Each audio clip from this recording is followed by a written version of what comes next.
Et salut tout le monde, bienvenue dans une toute nouvelle vidéo, un peu semblable à ce qu'on avait avec la vidéo de traversée en ligne droite du territoire de Belfort. Mais cette fois, on change, on est en Alsace, dans le Bas-Rhin. Et cette fois, c'est pas une traversée en ligne droite, mais un projet tout aussi ambitieux, celle de traverser à pied presque l'ensemble du département, en fait de partir de Strasbourg et de marcher jusqu'aux Vosges, donc jusqu'à la crête des Vosges, à la limite naturelle entre l'Alsace et la Lorraine, plus précisément entre le Bas-Rhin et le département de la Moselle. Mais c'est pas juste une simple randonnée avec ma GoPro et moi qui marche tranquillement. Non, non, non. Je me suis fixé des règles. C'est un trajet sans carte et sans préparation et avec seulement 10 € en poche. Pourquoi j'ai choisi de faire ça ? Je me pose aussi la question. Non, je déconne. Alors, en fait, cette vidéo, elle est inspirée de GeoWizard, dont j'ai déjà parlé pendant la vidéo que j'ai mentionnée. Donc, un youtubeur britannique qui fait ce genre de vidéos, voilà, de traversée en ligne droite, de projets, un peu de géocaisseur dans la vraie vie, voilà, il fait des trucs comme ça. Et il avait justement ce concept-là que lui, il appelait... Tenor in my pocket, enfin genre, et après complèté par le lieu où il allait. Et voilà, l'idée c'était ça, c'était qu'il suivait un trajet, une direction, avec juste un billet de 10 livres du coup, pour survivre. Avec voilà, un sac à dos avec un petit peu d'affaires dedans, mais c'est tout.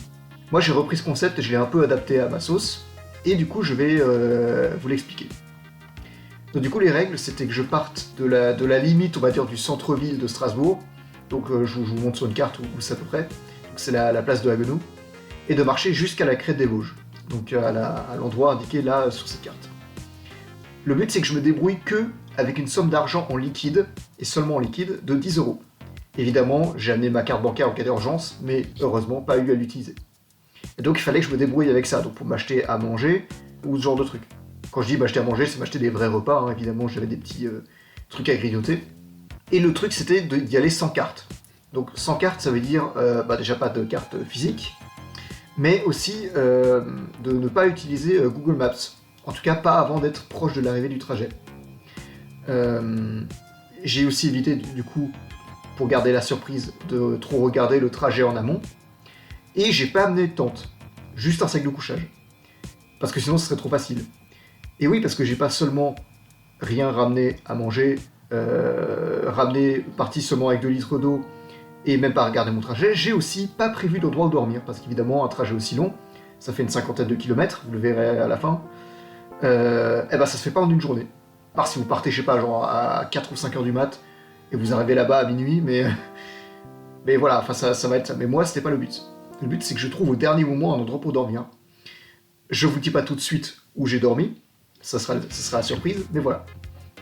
Donc du coup, comment j'ai fait pour me repérer? Donc l'idée c'était de suivre les Vosges de vue, c'est-à-dire que je vois à peu près dans quelle direction je vais, mais évidemment je me suis servi d'une boussole, enfin pas d'une vraie boussole, j'ai utilisé l'application de boussole sur mon téléphone pour aller à peu près de la direction de l'ouest.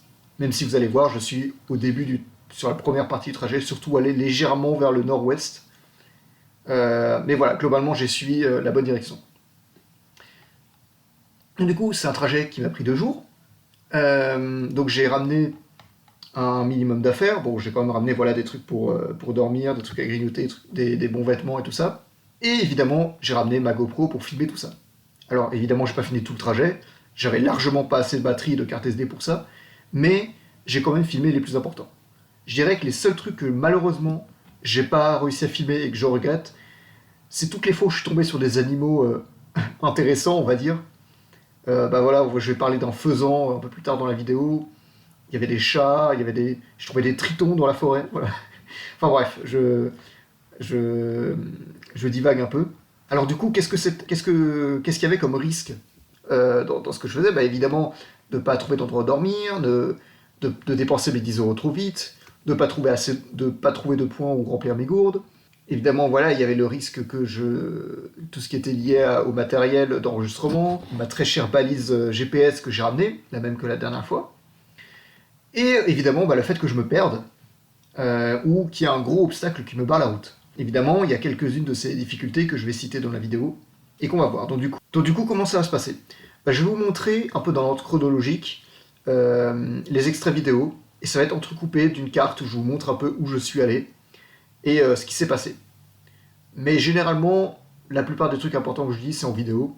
J'ai découpé cette vidéo en plusieurs petites parties en fonction des environnements que je traverse, on va dire des étapes du voyage, avec voilà le premier jour, le deuxième jour, tout ça. Sur ce, on perd pas plus de temps, on commence par le départ du voyage.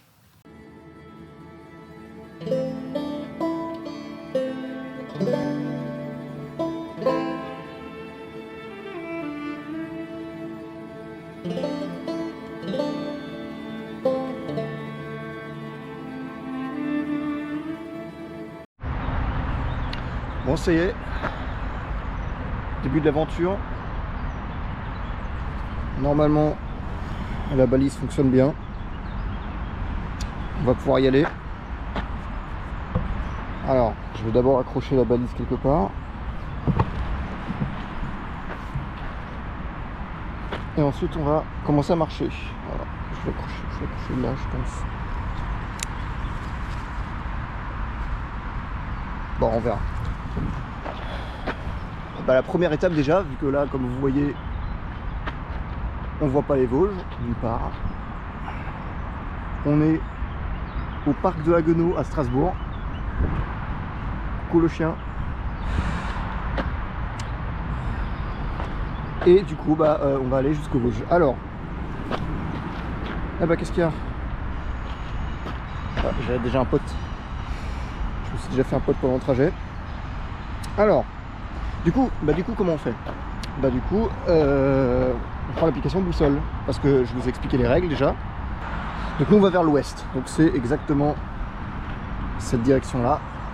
Donc on va sortir du parc, longer ce bâtiment et après on verra. Voilà. Donc la boussole ça marche, la GoPro ça marche. Donc il faut vérifier que la balise fonctionne. Alors ça a l'air de marcher. Je vais peut-être l'accrocher ailleurs sur moi parce que là c'est pas très pratique. Peut-être la mettre dans la poche, je sais pas. J'ai pas le même sac à dos que tout à l'heure parce que forcément j'ai dû emmener plus de trucs. Bon alors je vais pas faire tout le trajet.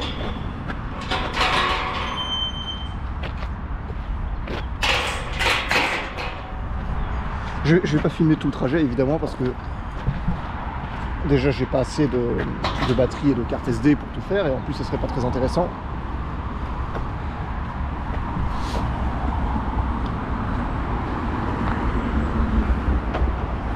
On va voir traverser là.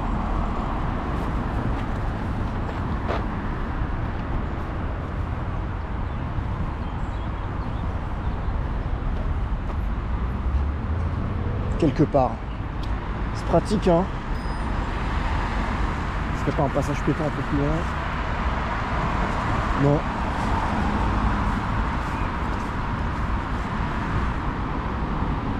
Non, on va faire le tour. Écoutez, de toute façon on est lundi matin, il y a beaucoup de gens. Tout le monde va au travail avec sa bagnole. Bon on va faire le tour. Voilà. Alors donc ça c'est du coup le trajet que j'ai fait. Donc là c'est le parc où j'ai commencé. Je suis sorti de Strasbourg. Donc vous voyez, là j'ai traversé ensuite le quartier en périphérie, donc de Cronenbourg. Vous voyez j'ai dévié plus vers le nord-ouest hein, que l'ouest, donc qui était la direction initiale. Là j'ai trouvé un chat qui était trop mignon, qui s'est laissé caresser. Voilà, à part ça il n'y a pas eu grand chose d'intéressant. Et ensuite là j'ai traversé pour la première fois des champs. Même si vous allez voir, c'était un trajet assez court avant de nouveau rentrer dans l'aire urbaine de Strasbourg au niveau de Oberhausbergen. Ça y est, on est enfin sorti de la ville. On est à Oberhausbergen. Ça y est, on a les champs. Bon, on a quand même, je pense, encore des petites banlieues à traverser. Je vais vous faire du coup un petit time-lapse.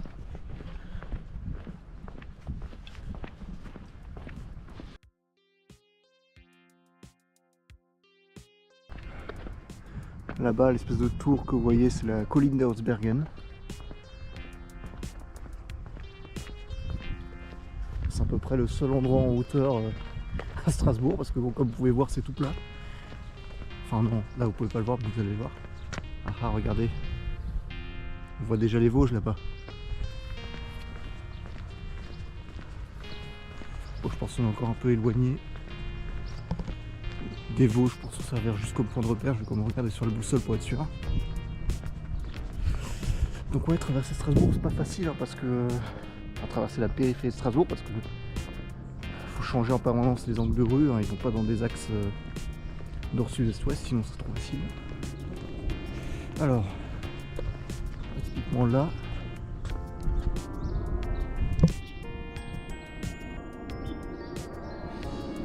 on va plutôt aller à droite.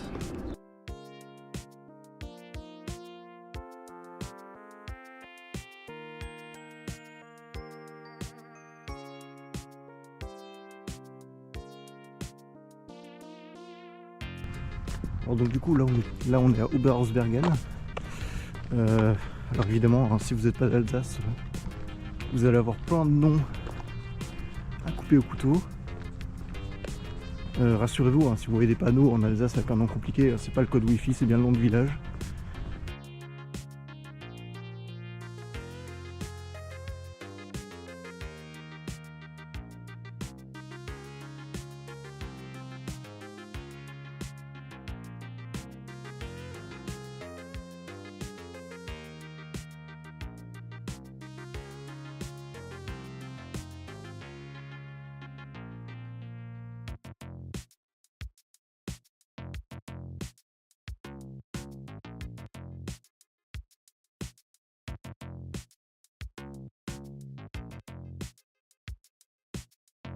Ils sont sympas ces petits géraniums.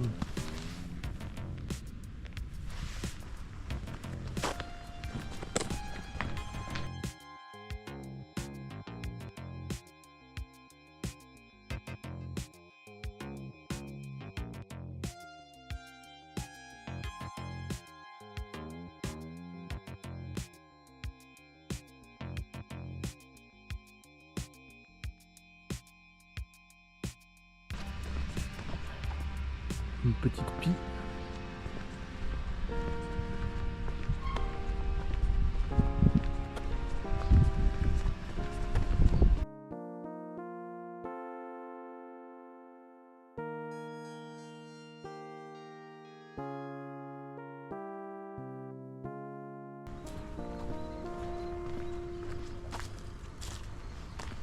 Pour toi.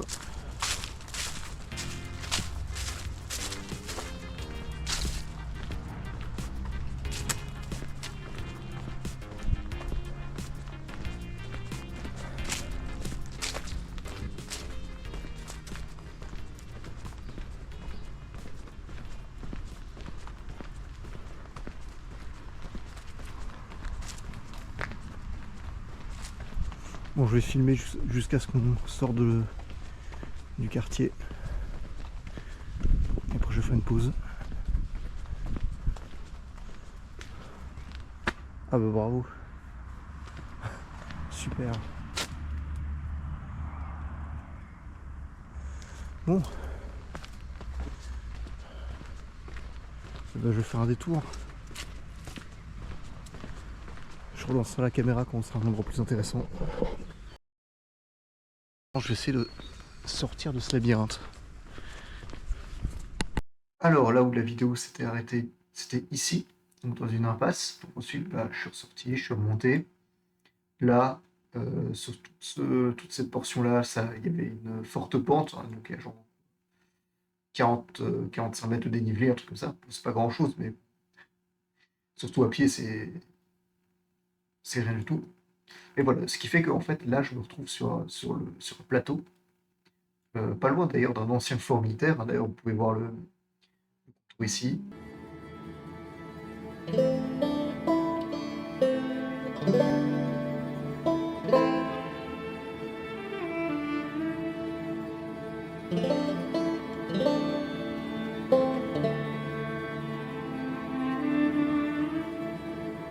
Ça y est, on est enfin sorti du champ.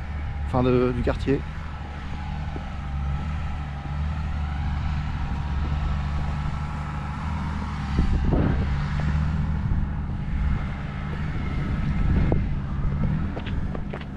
C'est la tour qu'on voyait tout à l'heure, la tour radio.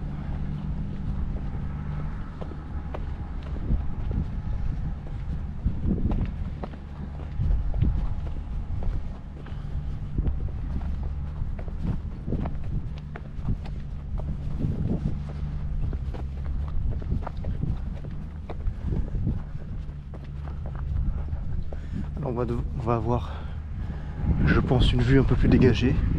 Là on voit déjà les Vosges dans le fond. Là-bas aussi un peu.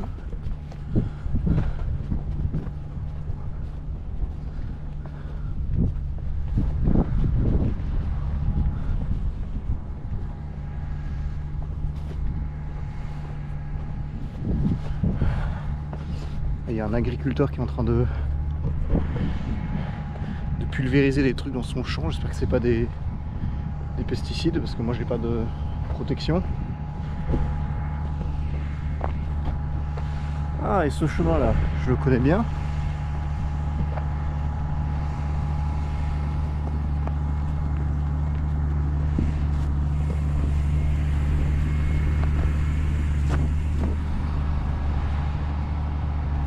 Ce chemin je le connais bien parce que c'est la piste des Forts. C'est une grande piste cyclable, enfin un itinéraire cyclable plutôt. Et en fait par là-bas, vous avez la partie la plus dure parce qu'il y a une grosse montée. C'est genre une montée de 45 mètres de dénivelé, un truc comme ça, mais très raide. Mais en gros, une fois que vous arrivez là, à peu près, c'est le plus dur est fait. Alors, le plus dur est fait pour moi aussi, on dirait. Je vais regarder où est l'ouest. Je te pars là-bas. Hein. Alors, je pense pas qu'on va redescendre tout de suite là. Plutôt longer ce chemin et faire par là-bas un peu.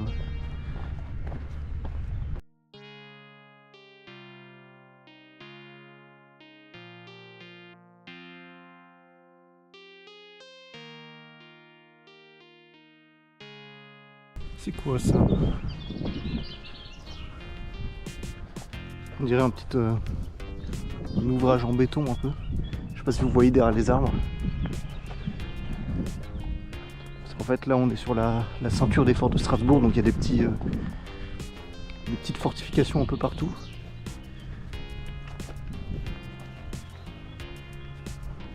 On va aller voir.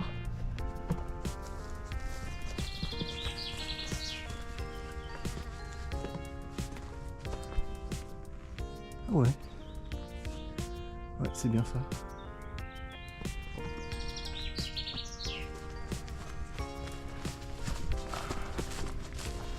Je savais pas qu'il y en avait un ici. Mais...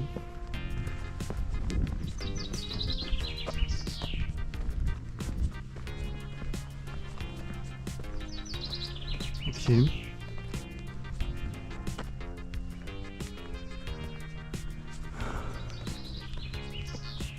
Bon.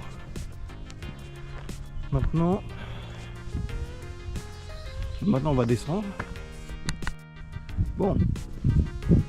Alors, je suis en train de regarder un peu avec ma boussole où sont les Vosges, un peu voir quelle serait la direction optimale.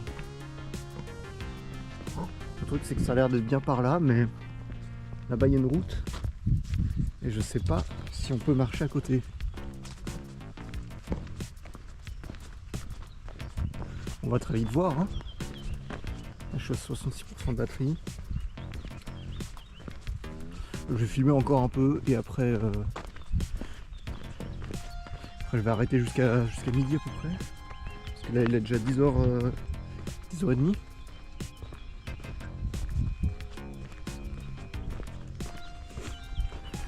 Alors là évidemment, hein, comme dit, je regarde pas sur une carte, sinon c'est trop facile. Mais par contre quand on sera au pied des Vosges, là quand même, parce que bon, là vous voyez, je vois à peu près où je vais, il y a les champs, c'est ouvert, et quand on sera dans la forêt, je vais pas prendre les différents sentiers de randonnée au feeling, quoi. Bon, de toute façon je suis pas pressé.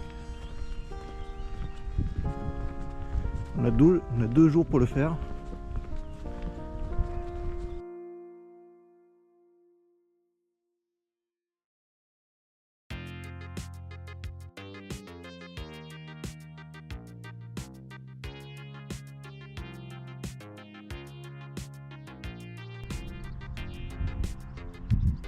Alors apparemment les 2 chemins se mènent nulle part, mais apparemment c'est possible de traverser quelque part là-bas, de l'autre côté de la route.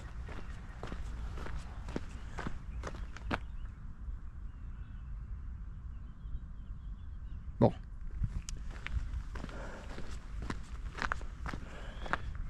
Je vais déjà descendre là-bas.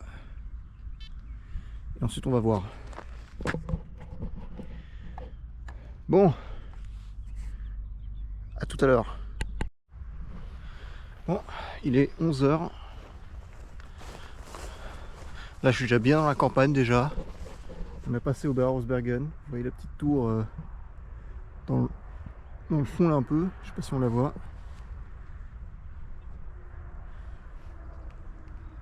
Voilà. Là-bas c'est Wolfisheim. Ça je sais pas ce que c'est. Voilà. Bon là globalement on commence à sortir du périmètre dans lequel je suis familier. Voilà. Un pas de plus, monsieur Frodon, et je serai allé plus loin que je ne suis jamais allé.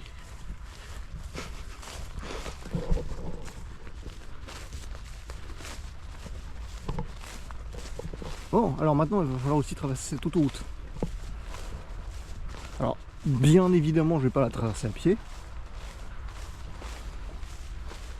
Il y avait un passage un peu plus par là-bas, mais par genre... Voilà, on voit pas, il y a des arbres, mais dans cette direction-là.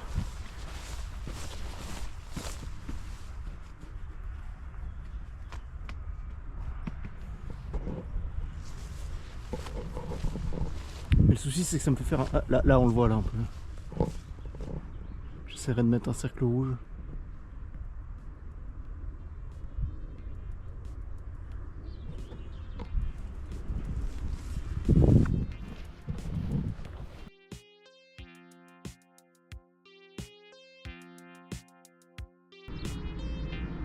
Si on va vers l'ouest. Normalement, si on va tout droit, on tombe sur un chemin.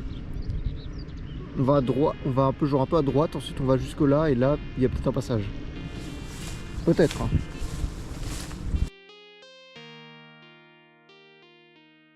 Alors comme dit évidemment, j'ai pas le droit de dépenser plus de 10 €. Donc là bon là je vais m'acheter un sandwich, je devrais quand même pas dépasser le budget. Mais un truc que j'ai le droit de faire évidemment c'est de ramasser de la nourriture un peu au bord du chemin. Du moins que c'est comestible. Après le truc c'est qu'on est en fin avril. Mais le 28 avril pour être exact. Et à part les fraises, il n'y a pas vraiment de fruits qui sont déjà dehors. Hein. Donc, genre, je vais pas trouver des mûres, des framboises, des trucs comme ça. Oh, putain, je dois retraverser le champ. Oh, c'est la merde. Bon, au moins, si je me fais surprendre... si je me fais surprendre, je peux dire que je me suis perdu. Hein.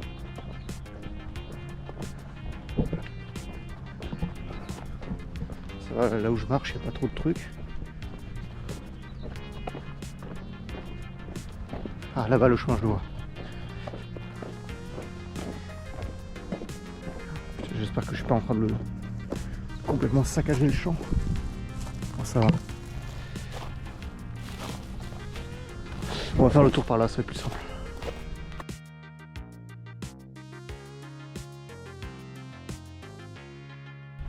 C'est vrai que c'est bizarre, on va dire, j'ai l'impression que tous les chemins que je prends, ils sont dans un axe plutôt genre sud-ouest. Et plus ouest, du coup j'ai l'impression que je dévie un peu. Surtout qu'en plus les Vosges, on les voit bien là, même si elles sont aussi là. Alors qu'en vrai, on devrait plutôt arriver genre là-bas, et pas là.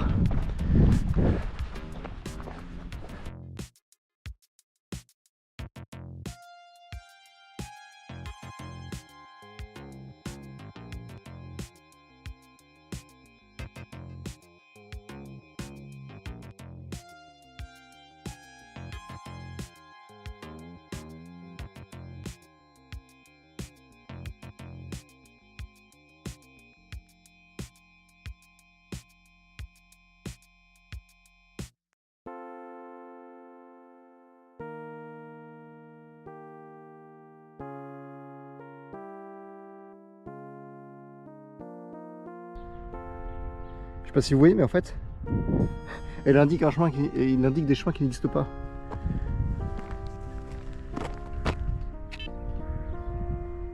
Apparemment là-bas il y a un chemin qui permet d'aller par là-bas, mais en fait je sais pas pourquoi ma petite carte de ma balise elle m'indique ça. Il y a peut-être eu un remembrement, mais alors la carte elle est très vieille alors.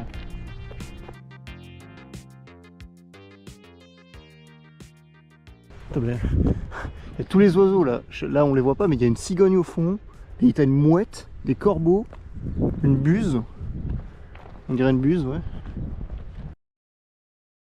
Ah mais c'est Ingeleld. C'est je savais pas que leur siège était ici. C'est une entreprise de chantier en fait. Centre de tri et de valorisation, ok.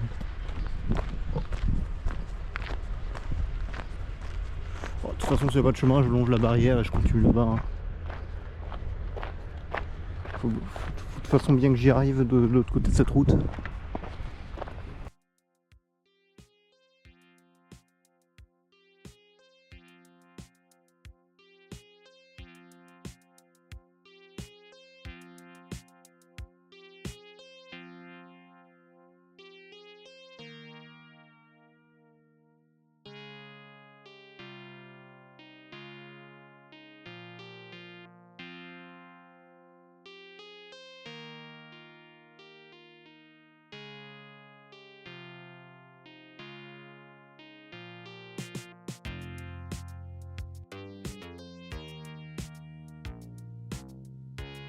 Alors de tous les détours possibles, je crois vaut mieux aller par là.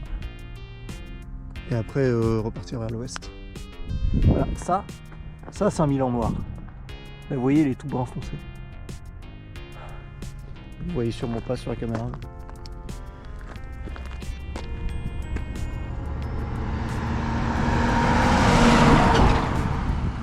Il passe à une vitesse le camion.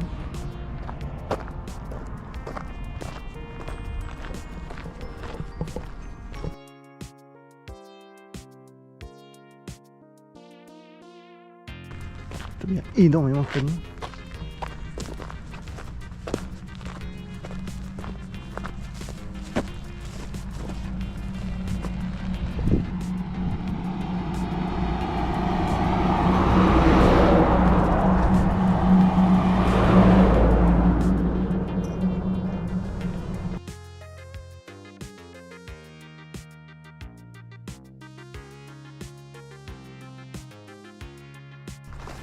Ils vont tous là-bas, hein, évidemment.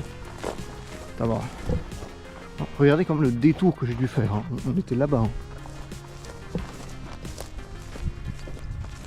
Tout ça à cause d'un chemin qu'ils ont enlevé. Pour quelle raison, on ne sait pas.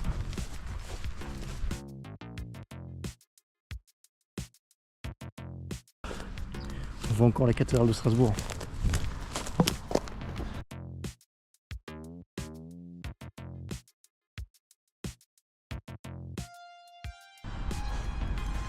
Alors, faut faire le tour, on dirait.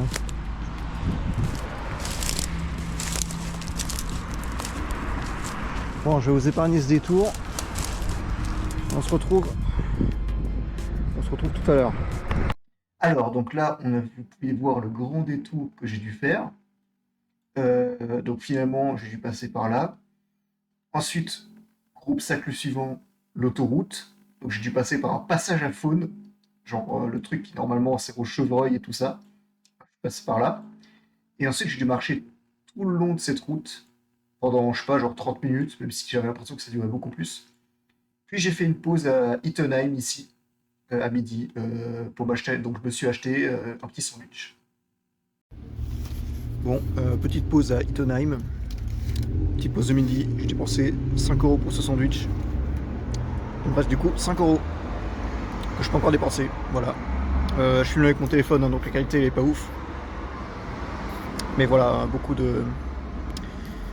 C'est un village qui est très traversé, hein, par beaucoup de voitures, beaucoup de camions. Voilà. Bon, à tout de suite. On reprend après. Bon, ça y est, on est sorti du village. Ittenheim est juste derrière moi. J'ai fait une pause de midi là d'environ, je sais pas, une demi-heure, trois quarts d'heure. Voilà, du coup j'ai payé un sandwich 5 €, du coup il me reste 5 € en liquide que je peux dépenser. Enfin 5 € tout court, hein, techniquement, que je peux dépenser jusqu'à ce qu'on soit arrivé. Donc on va rationner. Non mais en vrai j'ai ramené des petits trucs à grignoter aussi dans mon sac, donc si vraiment je dois manger quelque chose, j'ai quelque chose à manger quoi. Mais bon, c'est voilà, des petites barres de céréales, des sticks, des trucs comme ça quoi. Voilà. Bon, je vais filmer une petite partie là du trajet. Bon, je crois que c'est pas par là. C'est quand même. Alors ce village, bon, c'est sympa, mais il y a vraiment une grosse route qui le traverse quoi. Donc franchement, je veux dire, jusqu'à aujourd'hui, je me suis pas rendu compte à quel point il y avait énormément de routes en Alsace. J'ai l'impression qu'il y a des nationales tous les kilomètres carrés. Surtout, il y a tellement de circulation, genre ils font quoi toutes ces voitures là? Il est 13h là, ils sont pas au boulot tous.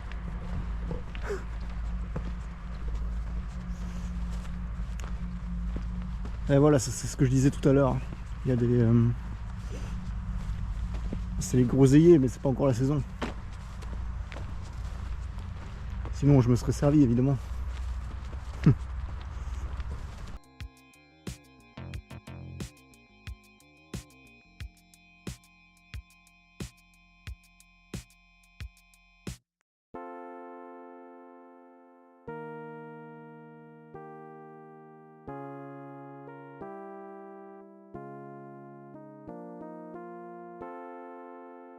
Ah oui, je vous l'ai pas dit tout à l'heure, mais quand je suis passé un peu avant Ittenheim,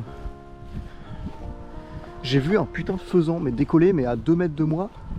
Il était genre un peu comme dans une haie, un peu comme ça, sauf qu'il y avait un grillage. Et il est sorti de là, il a fait biou, il s'est envolé par là. C'est dommage, depuis le début de cette journée, dès que je vois un animal intéressant, la caméra elle est éteinte.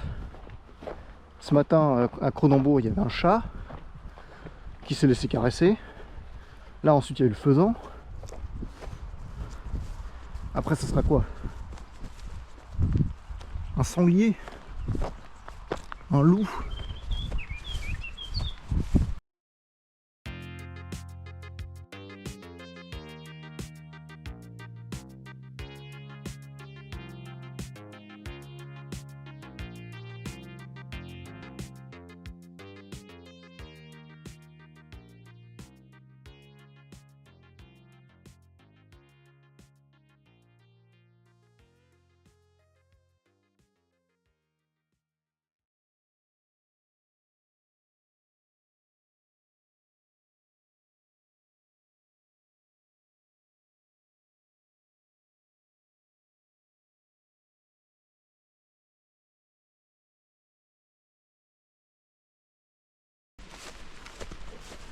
Alors c'est marrant, je sais pas si je l'ai dit, mais Google Maps, j'avais fait genre un point d'arrivée au pif un peu dans les Vosges comme ça.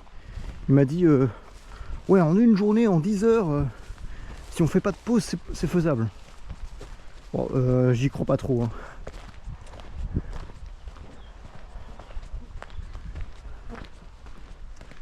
Ah, on voit déjà les premières vignes là-bas là.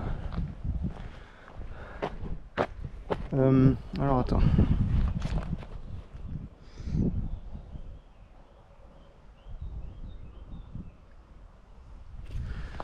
C'est par là-bas, ouais. Ouais, parce que pour ceux qui savent pas, l'Alsace c'est aussi une région de vin. Et les vignobles d'Alsace, ils longent un peu tout le piémont des Vosges.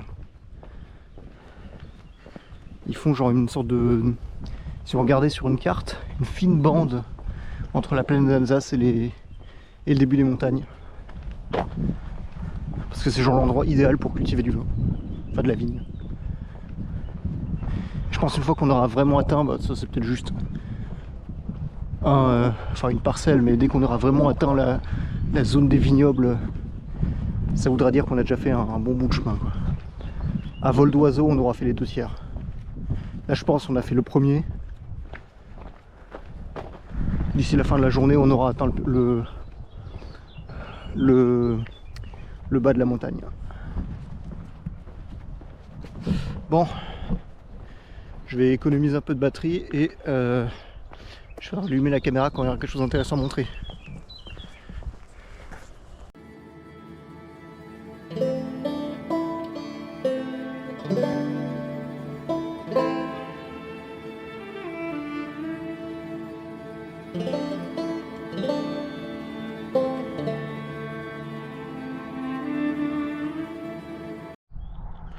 Bon, là on est déjà bien dans le vignoble, comme vous pouvez voir. Très beau paysage. Et là, les Vosges commencent à se rapprocher. Alors là, je sais pas si on voit, mais en gros, il y a cette première ligne de collines qu'il faut traverser et ensuite arriver jusqu'à l'autre. C'est globalement dans cette direction. En tout cas, je vous dis, moi j'ai hâte d'arriver aux arbres parce que là, il commence à faire chaud. Enfin, il fait chaud depuis ce matin.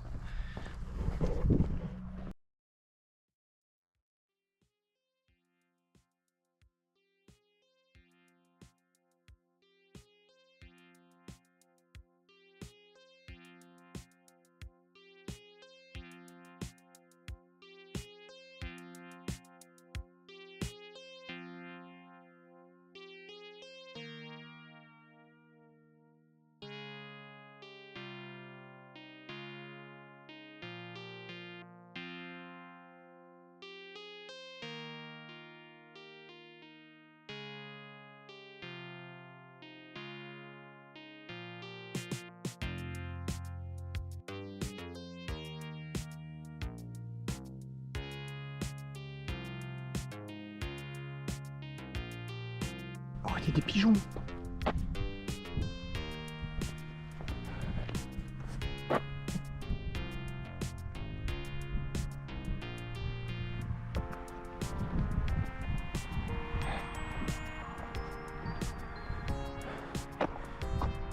Il y a des pigeons domestiques là-dedans. Là. Je sais pas si on les voit.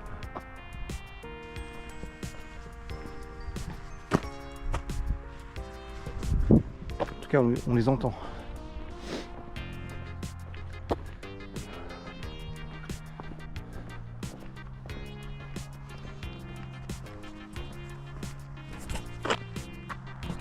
Bon, je crois que je vais arrêter l'enregistrement ici. Je vais le rallumer quand on sera de l'autre côté. Bon, on est bientôt arrivé au pied des montagnes. Alors, j'ai changé la batterie, là je suis arrivé à la deuxième.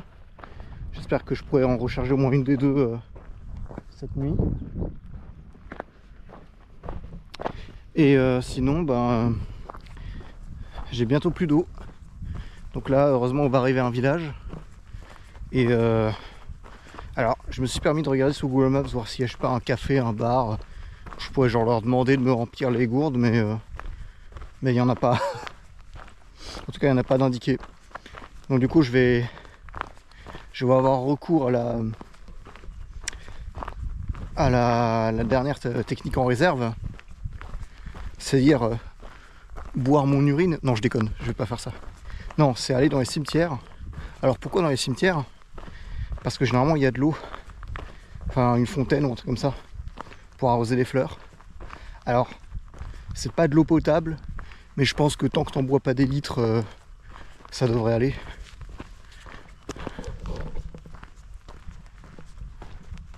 Voilà, donc je vais essayer de faire un petit timelapse jusqu'au village.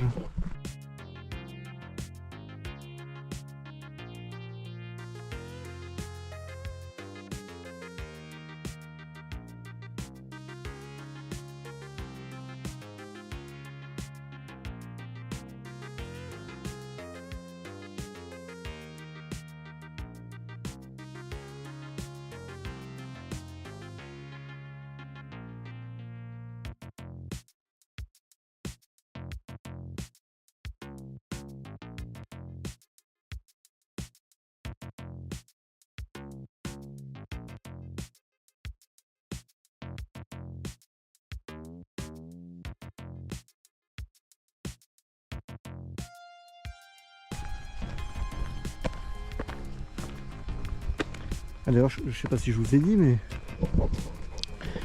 Alors non seulement j'ai vu un deuxième chat, qui lui par contre cette fois s'est enfui quand il m'a vu, et j'ai vu un deuxième faisan.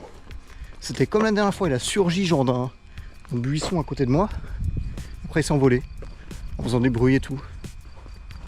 C'est fou, ça m'arrive jamais quand je filme.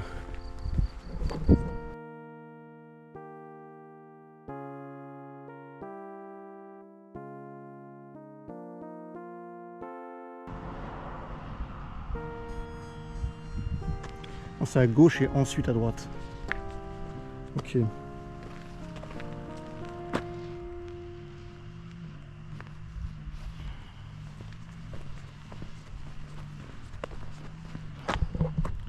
Bon, on se retrouve là-bas. Alors là, je vous explique. Ittenheim, donc là où j'ai fait la pause de midi, c'est là. Là où j'ai arrêté la caméra, c'est vers ici. Donc à ce stade de la journée, j'ai déjà fait tout ça. Vous voyez? Là où j'ai arrêté brusquement la caméra, c'est ici. Donc je vous explique le contexte. J'ai horriblement mal aux pieds, j'ai une ampoule qui vient de s'ouvrir. Ouais, je sais, c'est dégueulasse. Je n'ai plus d'eau, et à ce stade, je me demande si je pourrais continuer le voyage. Et c'est là que j'arrive en face de ce club de pétanque, et je laisse mon moi du passé expliquer la suite. Bon les gars, petite ellipse. Il s'est passé un truc trop bien. Finalement, j'aurais pas besoin d'attendre d'arriver jusqu'au village pour remplir ma gourde. Parce que je me suis arrêté à côté d'un... C'est un centre sportif. Bah, juste à l'endroit en fait où j'ai arrêté la vidéo. Et il y avait des robinets à côté, mais ils marchaient pas. En tout cas, il n'y avait pas d'eau qui sortait. Donc j'ai demandé à... Donc, il y avait un club de pétanque à côté. Et il y avait un petit vieux qui était membre du club, qui est assis sur la terrasse. Et je lui ai demandé s'il y avait un endroit où on pouvait remplir l'eau. Il m'a proposé de remplir les gourdes directement à l'intérieur, donc dans le bâtiment du club. Et donc il m'a laissé remplir les gourdes d'eau et il m'a même donné des glaçons. Il était super sympa. Trop gentil. Voilà, donc du coup bah j'ai mes 2 gourdes à nouveau remplies. Du coup pas besoin d'aller les remplir dans une fontaine suspicieuse. Voilà. Donc je pense pas que quelqu'un regardera, mais enfin, quelqu'un de ce club regardera, mais merci au petit vieux du club de pétanque d'Otratzheim qui m'a permis de remplir les 2 gourdes.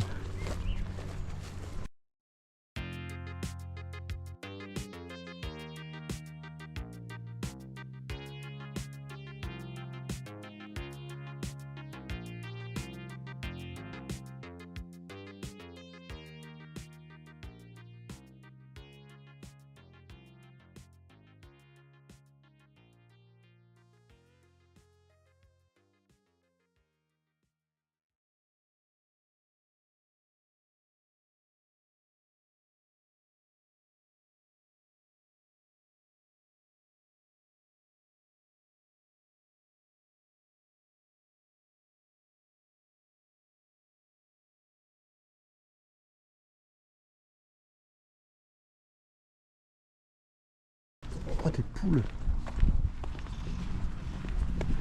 Trop bien.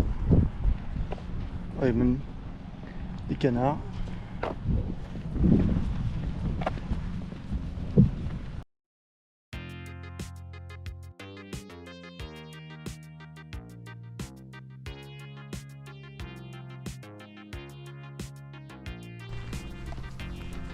Bon, je vais filmer encore un peu. Je crois que je vais juste rallumer la caméra quand il y aura quelque chose d'intéressant à montrer.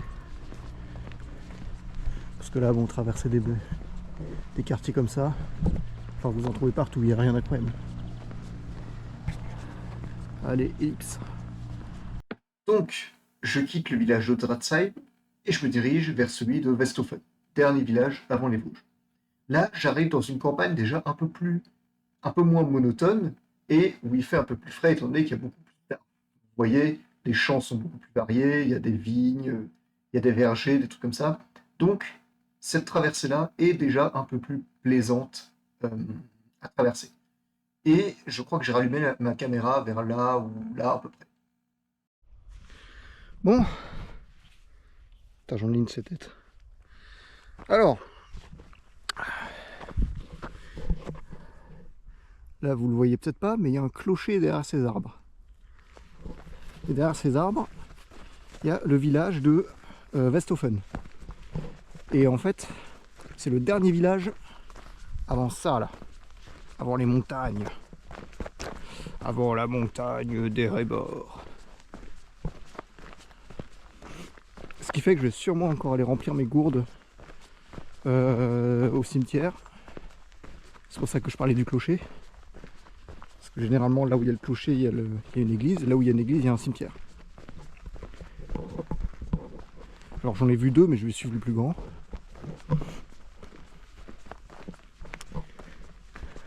Et voilà, du coup, je vais filmer jusqu'au village.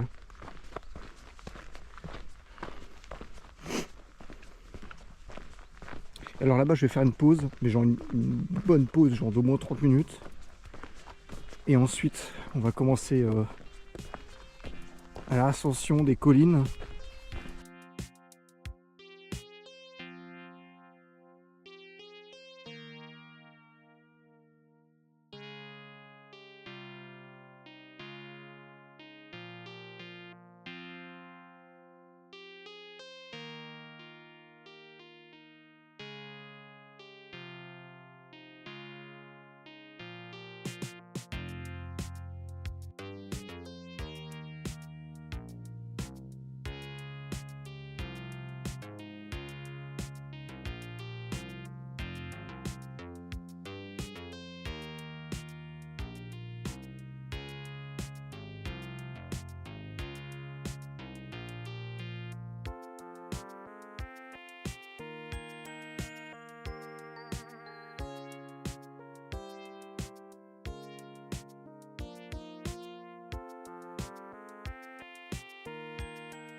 Westhofen, capitale de la cerise d'Alsace.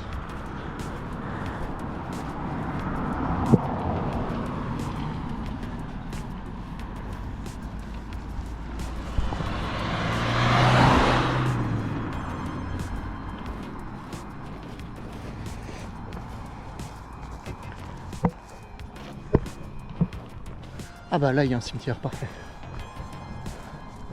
Bon, je vais essayer de trouver de l'eau ici. Bon, j'ai dépensé 2,80 € pour 2 pains au chocolat. Il y en a un que j'ai mangé, un autre que je garde pour demain. Voilà, donc là on est à 2,20 €. Voilà. Et c'est là où j'ai commencé à vraiment avoir des difficultés pendant mon voyage.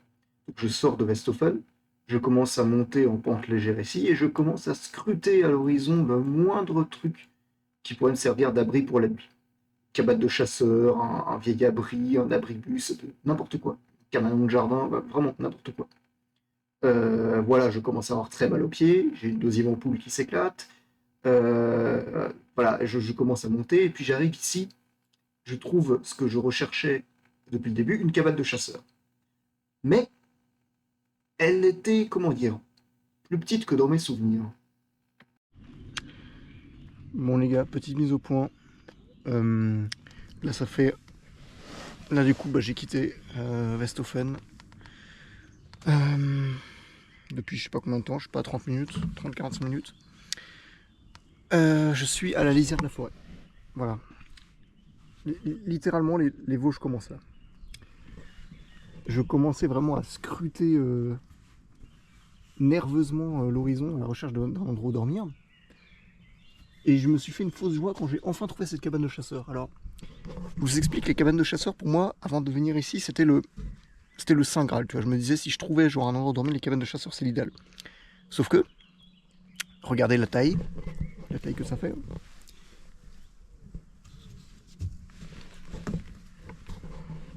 Voilà, j'ai littéralement aucune place pour dormir.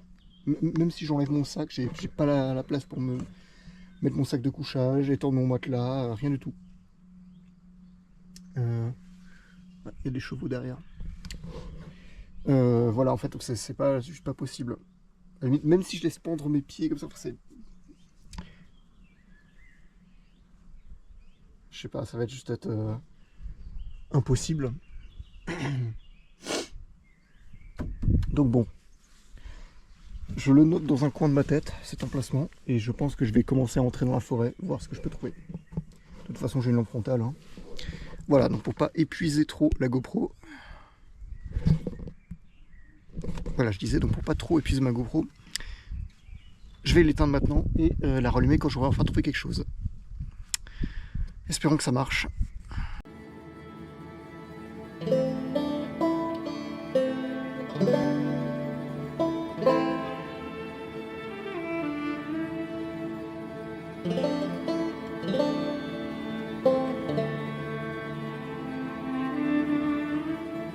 Donc je commence à m'enfoncer dans la forêt à la recherche d'autres abris.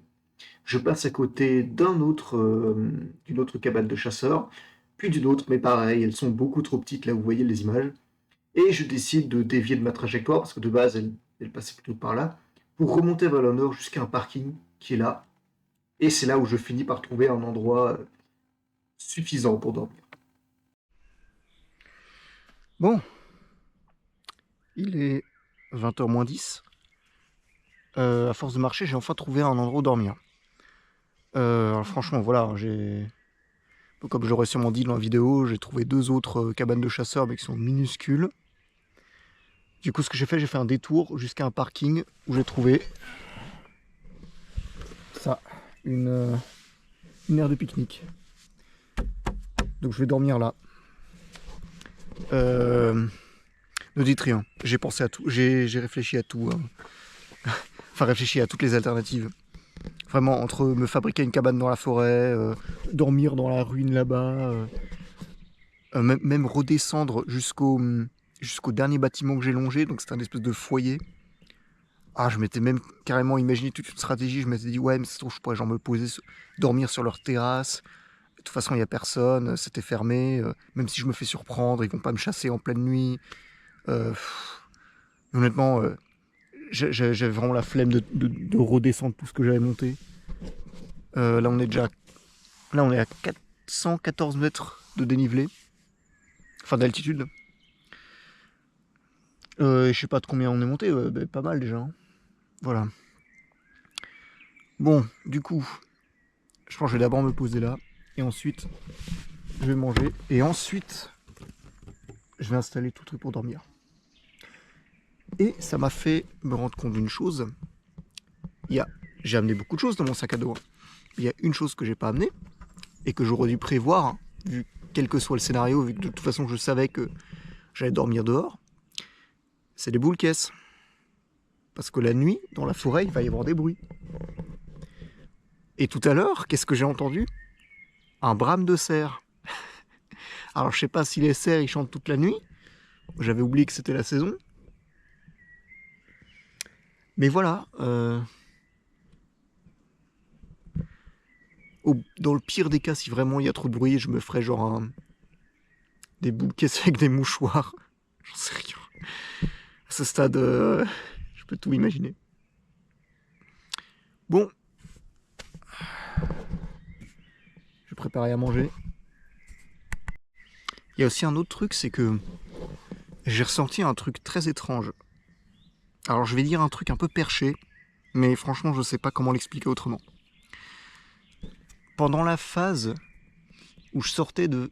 Pendant la durée du moment où je sortais de Westhofen et où j'ai trouvé cet endroit, j'ai ressenti une sensation bizarre, un peu genre... une sensation un peu flippante. Mais pas genre quand t'as peur de quelque chose, ou t'as peur de quelqu'un, ou peur de faire une mauvaise rencontre, un truc comme ça. Non, non. En fait, bah, c'était la peur liée au fait de pas trouver un endroit où dormir. Et c'est un truc que normalement, nous qui vivons dans les pays civilisés, on a la chance de pas ressentir ça. Mais nos ancêtres, qui à un moment dans l'histoire vivaient justement, vivaient cette peur, ils vivaient cette angoisse chaque soir parce qu'ils n'étaient pas certains de trouver un endroit où dormir.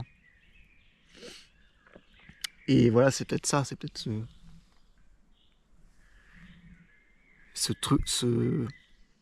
cette sensation-là qui est revenue. Et que nous, heureusement, on n'a pas à vivre tous les soirs. Bon, heureusement, je suis content d'avoir trouvé un endroit. En plus, c'est genre en hauteur et tout un peu. Après le bruit, bon, je vais m'y faire, hein, j'ai trouvé une solution.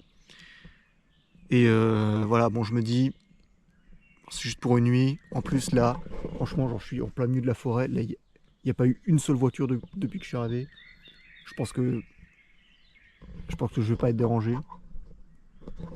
Et voilà, en plus, on est un lundi soir. Qui vient ici un lundi soir? Voilà, donc je me dis, ça c'est rien du tout par rapport à ce que vivent certaines personnes dans la rue. Voilà, il y a des gens, ils vivent... ils ont encore moins de trucs que j'ai moi. Ils ont genre toute leur vie, toutes leurs affaires dans un sac poubelle. Et ils dorment, mais genre dans la rue et en ville en plus, dans des endroits dégueulasses, inconfortables. À côté de ça, je suis sûr... je suis sûr qu'il il y a certaines personnes SDF qui rêveraient de dormir sur un endroit comme ça, plutôt que là où elles dorment. Donc voilà, faut savoir relativiser dans la vie.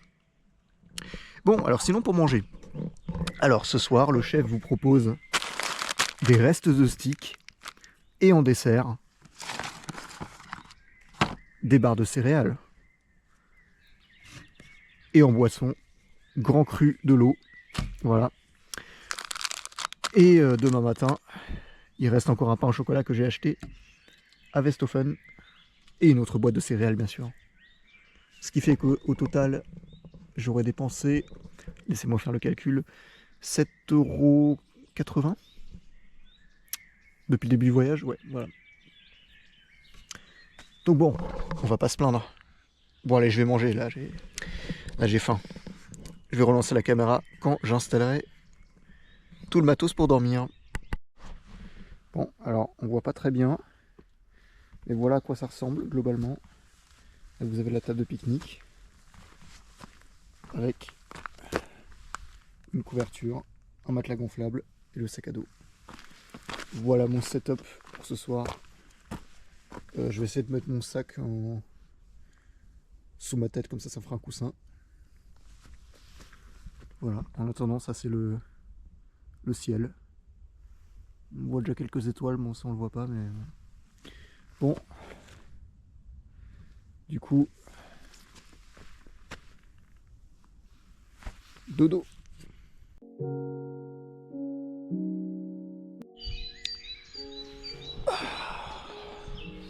Salut. Bien dormi? Bon, il est 6h du mat un peu plus tard, enfin 6h10, quelque chose comme ça. Bon, finalement cette nuit c'était pas bruyant du tout. En fait, je me suis rendu compte. Du coup, en fait j'ai dormi à la belle étoile, hein, littéralement. Il y avait énormément d'étoiles dans le ciel. J'avais un ciel dégagé, j'avais un magnifique ciel étoilé au-dessus de moi. Et par contre, dans la nuit, la forêt elle est silencieuse. Là, vous entendez les oiseaux et tout, mais la nuit, c'est pas du tout comme ça. Il n'y a pas un seul bruit. Des fois, il y a un peu de vent qui fait frémir les feuilles. La nuit, j'ai un peu entendu genre un truc qui bougeait dans le feuillage, des fois, comme ça. Ça devait être genre un petit animal. C'est tout. Et ouais, bah c'était peut-être un. Alors c'était peut-être un chat parce que je vous l'ai pas dit, mais il y avait un. Hier soir j'ai vu. Je l'ai réentendu là. Et il y avait genre un chat qui. Peut-être que j'arriverai à le filmer cette fois. Genre qui faisait des rondes un peu comme ça, là je crois il doit vivre ici. Voilà, bah sinon j'ai pas du tout été dérangé la nuit. Le soir, entre le moment où j'ai commencé à manger et le moment où j'ai fait mon sac de couchage, il devait y avoir, je sais pas, genre 3-4 voitures qui sont passées, dont 2 qui ont fait le tour par là. Alors c'était bizarre, il y avait une voiture, je crois il y a 2 personnes dedans, ils se sont arrêtés genre là derrière pendant genre 5 minutes et après ils sont partis. Et sinon il y a un cycliste qui est passé là. Mais c'est tout, voilà. Bon. Et il fait un peu froid, mais j'ai l'impression qu'il fait même plus froid que cette nuit. Cette nuit, le froid ça allait. Le plus dur, je dirais, c'est le confort. Hein. Mais j'ai fini par trouver une position où je pouvais dormir à peu près. J'ai dû dormir, je pense, au moins 5 heures. Peut-être un peu plus. Mais ça va, hein. C'était moins pire que ce que je m'attendais. Moi, je m'attendais à faire genre une série de micro-siestes, mais finalement, ouais, genre entre... J'ai eu beaucoup de mal à m'endormir avant minuit, mais genre entre minuit et 6 heures du mat, ça allait. Bon, préparer à manger et on va ranger tout ça. Bon allez, c'est reparti. Tout est prêt, tout est nettoyé, tout est rangé. On y va. Alors maintenant j'espère juste que la balise arrive à continuer le trajet que j'ai fait. Ah, un cycliste. On va être avec le savoir.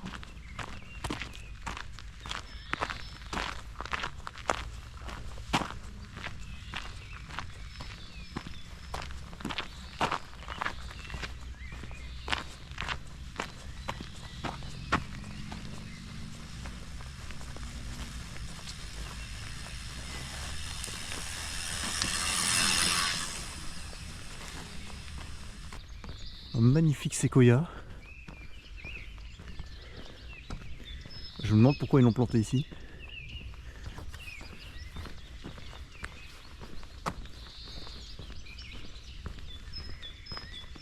Arbre classé. Il l'appelle Sequoia wellingtonia alors que ça fait très longtemps qu'il a plus ce nom scientifique là.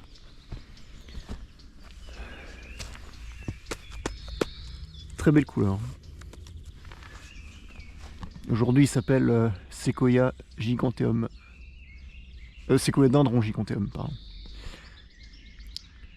Planté en 1898, ah oui.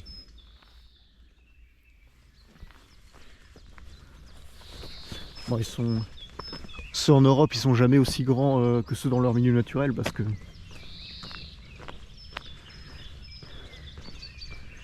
qu'ils ont été importés qu'au 19e siècle. Voilà. Au revoir.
Alors, je crois que c'est à gauche. Oui.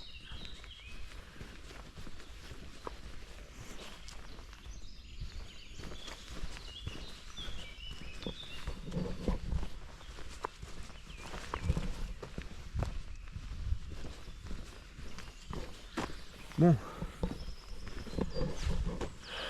Je vais faire une pause ici pour économiser la batterie de la caméra. Bon, j'ai déjà bien avancé. Je suis dans un endroit très sympa, là on commence vraiment à être dans la montagne. Là. Je vais filmer un petit bout du trajet.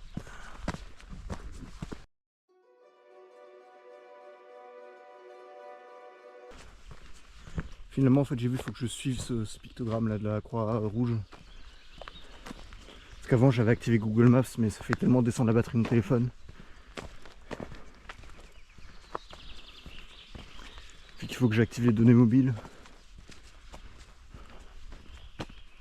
Là, je sais que juste que ce pictogramme, il va jusqu'au col du Schneeberg. Oh, il y a un petit oiseau au milieu. Et s'envoler. Ouais, donc le col du Schneeberg. Et en fait, après ce col, il y a une dernière montée jusqu'au point d'arrivée. Et le point d'arrivée s'appelle Urstein.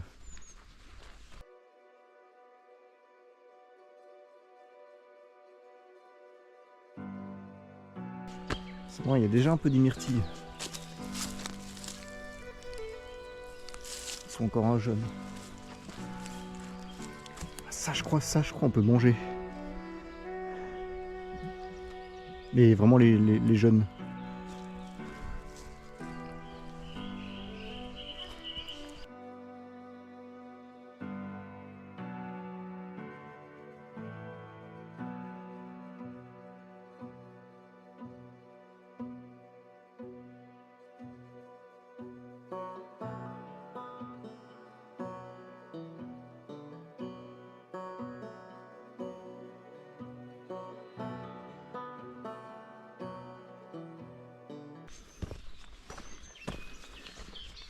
C'est un truc bizarre aussi que je vois par terre. C'est déjà la deuxième musaraigne morte que je vois. Alors, quand j'y pense, je crois que j'ai jamais vu de musaraigne vivante. À chaque fois que j'en ai vu, c'était toujours des mortes au bord de la route. Enfin, ou au bord du chemin. C'est pas facile à voir. Hein.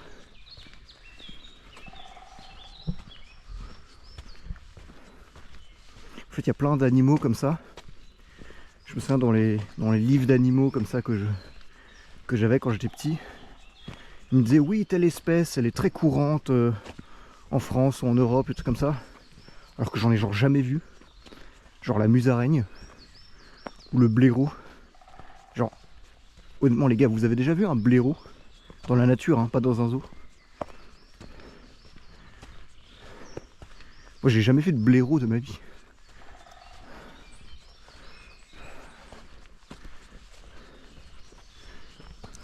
Un renard oui, mais jamais un blaireau.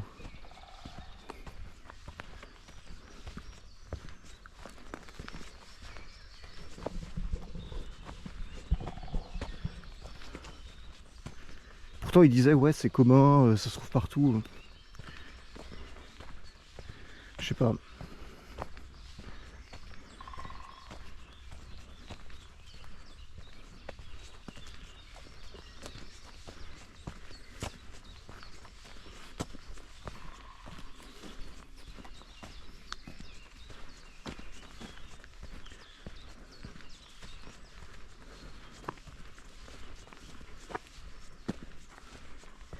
Mais disons que il y a certains animaux qui sont plus rares que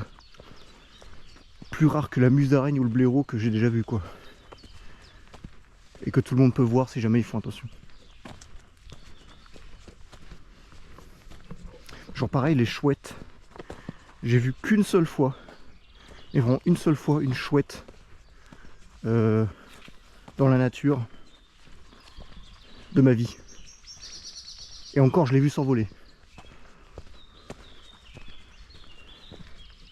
C'était une chouette effraie. La pauvre, on l'avait fait peur.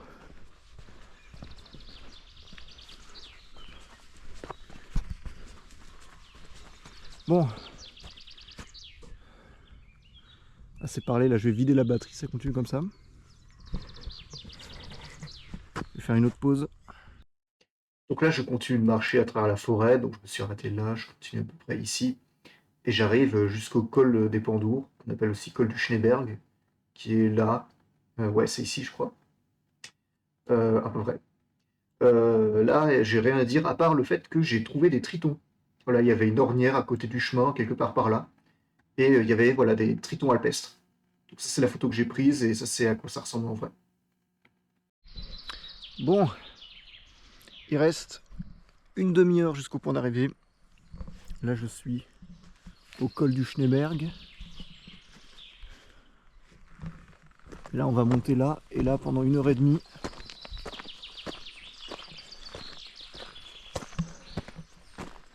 Ça va monter. Alors là je vais moins filmer, je pense que je vais garder. Alors là il me reste 6 minutes d'enregistrement pour cette carte SD, mais la carte SD c'est pas un problème parce que j'en ai une de réserve. C'est surtout la batterie, là il me reste 39%.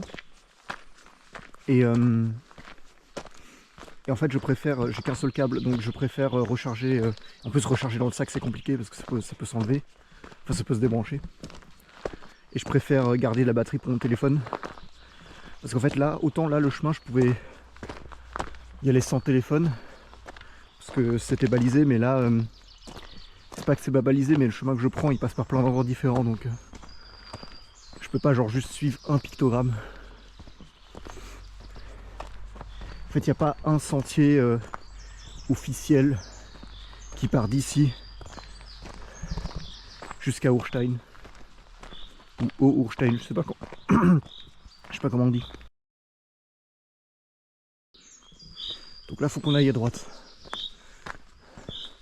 Alors techniquement on peut y aller de deux côtés, mais il paraît, d'après Google Maps, c'est plus facile à droite.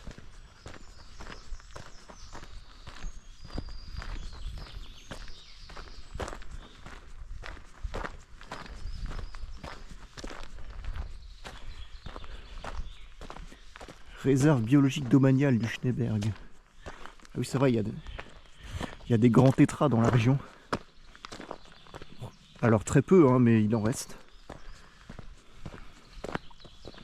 Alors apparemment, il y a des programmes de réintroduction et de protection, mais pareil, ça donne pas grand chose.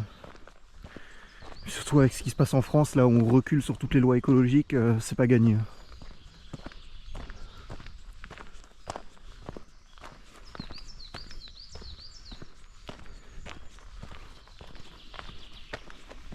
Oh, qu'est-ce que c'est ?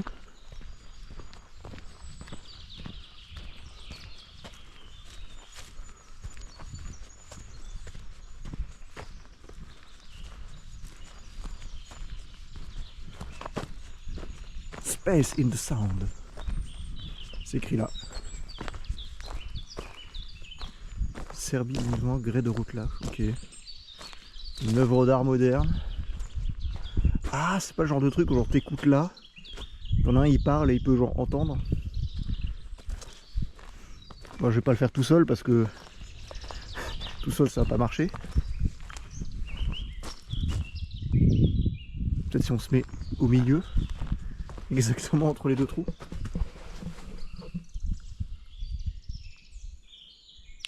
J'entends rien du tout. En tout cas, aucune différence. J'ai juste l'air un peu ridicule, assis entre les deux là.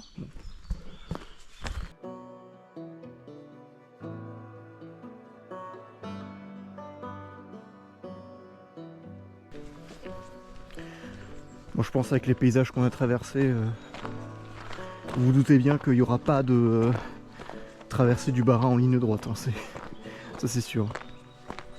Mais j'ai étudié d'autres départements.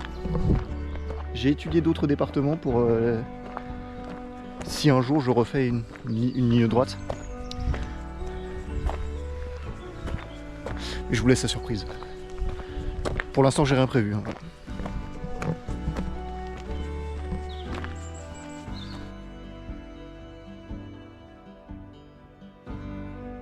Bon, alors là, je vais vous montrer un passage un peu particulier. Là, je suis remonté un chemin ici, et ensuite, vous voyez, j'ai brusquement, je suis monté là, et j'ai suivi là. En fait, il n'y a pas de chemin ici. Voilà, je vous montre sur d'autres cartes. Voilà, il y a pas de chemin ici. Alors, qu'est-ce que j'ai fait là? Pourquoi tout d'un coup je me suis mis à monter cette forte pente? Voilà, je vous montre une photo ici, à traverser la forêt. La réponse, elle est du fait que, comme un amateur, j'ai utilisé Google Maps, au lieu d'utiliser IGN comme un adulte responsable. Ce qui fait que j'ai suivi ces genres de chemins là qui passent là, vous voyez, une ligne toute fine. En fait, c'est pas des chemins, c'est des itinéraires, disons, pour les gardes forestiers qu'ils utilisent de temps en temps. Mais en vrai, il y a rien qui est balisé, il n'y a même pas d'endroit où marcher. C'est juste des arbres qui sont marqués avec de la peinture blanche, mais c'est tout. Et moi, comme un con, j'ai suivi ça. Voilà, donc note à soi-même, ne jamais suivre Google Maps quand on va en forêt. En ville, ça marche très bien, mais en forêt, c'est de la merde. Voilà, parce qu'il prend en compte ces chemins-là. Donc, par où j'aurais dû passer? Eh ben, si on revat sur un plan plus détaillé, donc le col du Schneeberg ou des Pandours, il est là. Donc techniquement, j'aurais même pu faire un détour par là, je serais revenu sur le chemin. C'est par là d'ailleurs où je suis passé au retour. Ou alors, vous voyez, au moment de la vidéo où je dis on part à droite, ben, si j'étais parti à gauche, en fait, on serait allé là, on aurait suivi ce chemin, et on serait arrivé ici, là où le prochain extrait vidéo commence. Donc en fait, j'aurais dû suivre le... J'aurais plutôt dû faire ça, en fait, j'aurais dû suivre le pictogramme dès le début. Mais voilà, ce sont des choses qui arrivent. Regardez, Urstein 15 minutes, et c'est en suivant la petite croix rouge. Ça veut dire que en suivant la petite croix rouge, j'aurais pu m'éviter tout ce chemin bizarre. Après, peut-être que ça m'aurait fait un grand détour, je sais pas. Après, si j'avais su par où il m'aurait fait passer, je serais pas passé par là. Quitte à prendre un chemin un peu plus long. Enfin bref, ça c'est fait. Du coup, j'ai mis une nouvelle carte SD. Il me reste 32% de batterie. Ça devrait tenir jusqu'à là-bas.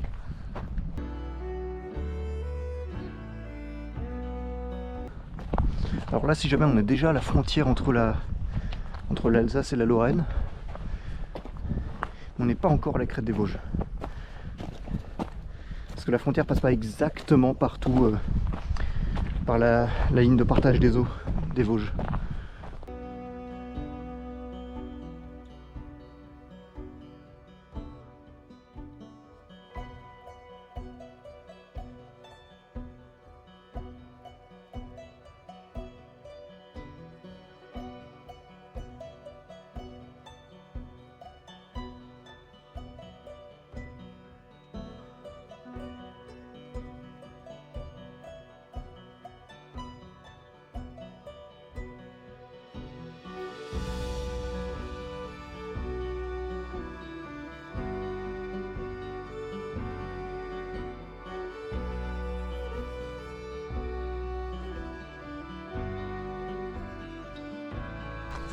Urstein, on est presque arrivé.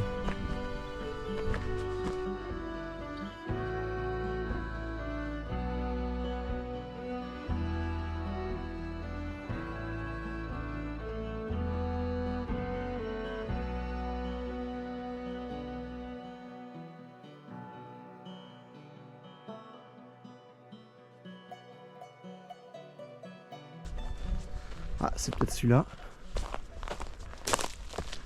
Il y a un panneau.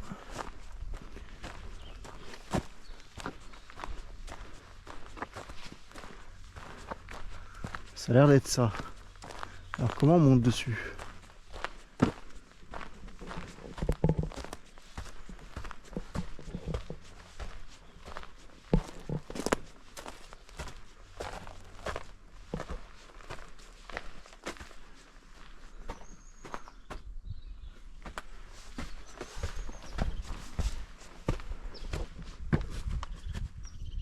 What?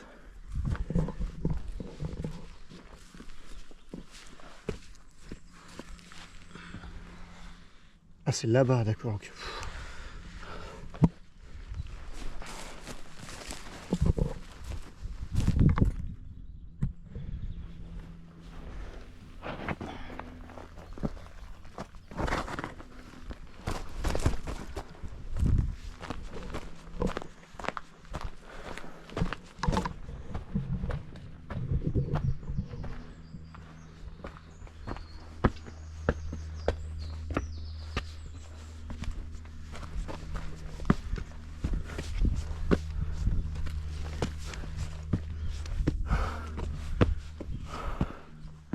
Waouh! C'est incroyable.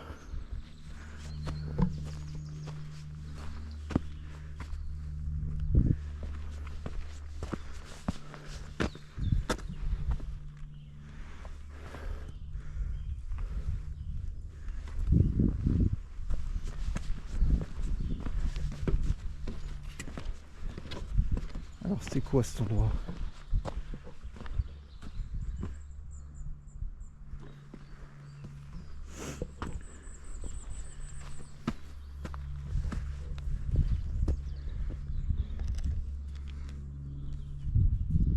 C'est le point culminant du massif du Hengst.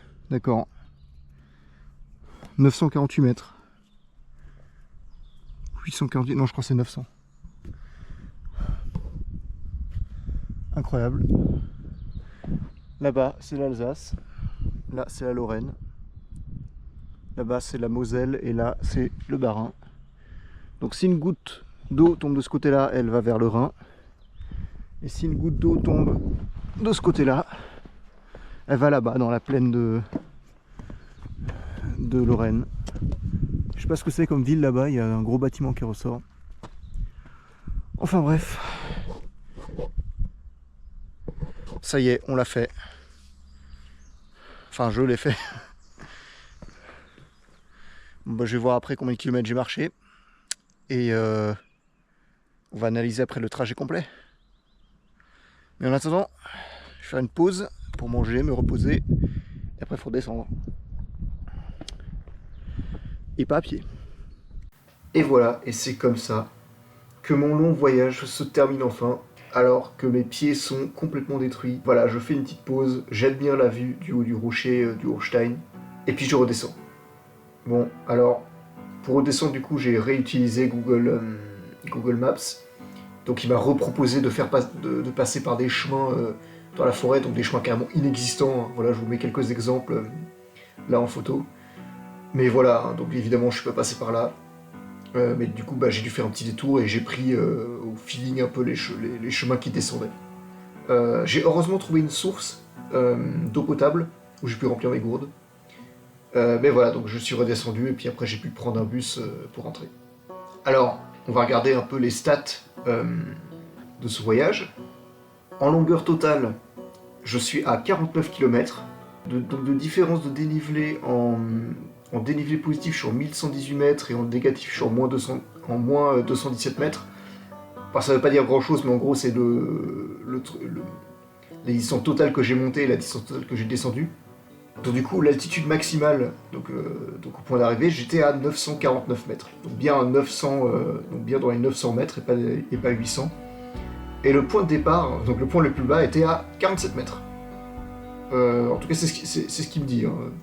Je savais pas que Strasbourg était aussi bas, mais visiblement aussi. Voilà, donc du coup, j'ai monté presque 1000 mètres de dénivelé, ce qui est déjà pas mal. Voilà, et l'altitude moyenne était à 330 mètres, même si après, évidemment, si vous voyez sur le graphique je vais vous montrer après, il y avait surtout des montées vers la fin. Même si pour moi, les montées avaient l'air moins raides qu'elles ne l'ont l'air sur le graphique. Donc, évidemment, donc ça a pris 2 jours. Et la durée totale du trajet, donc additionnée, c'était 13h32 minutes et 17 secondes. Voilà, sachant que je suis parti à 8h25 le 28 avril, et j'ai fini mon trajet à 12h38 le 29 avril. Vitesse moyenne à laquelle je marchais, j'étais à 3,6 km/h, j'étais à 15,6 km/h maximum. Je sais pas quand j'ai marché comme ça, mais voilà.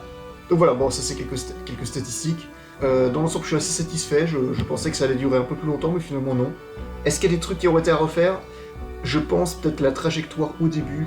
Je serais peut-être allé plus au sud, mais maintenant que je regarde, au lieu d'aller vers le nord-ouest, donc je serais plutôt vraiment allé vers l'est. Mais quand j'y pense, voilà, peut-être que j'aurais là aussi galéré à traverser des autoroutes et tout. Je me serais retrouvé avec un peu les mêmes obstacles que j'avais au début, quoi. Après, je sais pas, je pense que je serais atterri au même endroit à l'arrivée, mais peut-être que je serais passé par des villages différents, genre Osthofen, ou des villages comme ça. Enfin bref. Ah oui, et une dernière chose avant de se quitter. J'ai mis j'ai mis ma trace sur Score My Line.